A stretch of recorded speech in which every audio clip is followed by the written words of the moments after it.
Well, it's always great to have Senator Mitchell back in Queen's, particularly with the long history he has with the university. But I think today was particularly poignant where he came along with a speech that him and Colin McCann put together, very much focused on passing the torch to a new generation of young people about politics. So with about 800 kids in the room, I shouldn't call them kids, young people who come from schools, we had students from Queen's here. And really I think what the Senator's message was focused on trying to say to them, look, get involved in politics. And it doesn't matter your political opinion, let your voice be heard, stand up and be counted. And I think it was just a phenomenal event.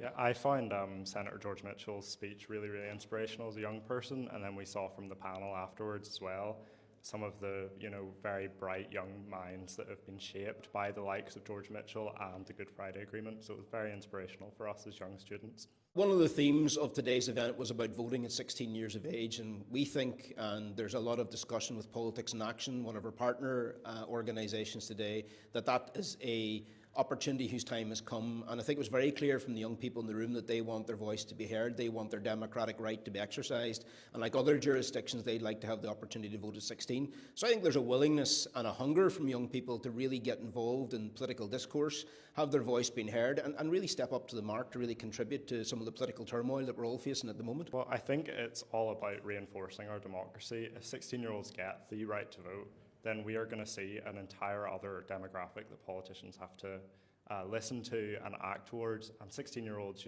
I pay national insurance. I should get the vote to show where my tax gets spent. The first people to feel the effects of people that were voted in and their rule, it would be better to have more of a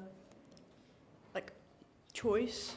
And since a lot of the older people are influencing stuff that they might not even live to see it implement, and it does affect the younger people more, so I do think they should be able to informally vote. While if you're in your late 20s and early 30s, you have no memory of the conflict, you have no memory of the peace process.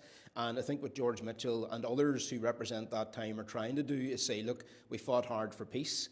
There was a massive cost to that. Let's not lose that in terms of trying to move forward as a society.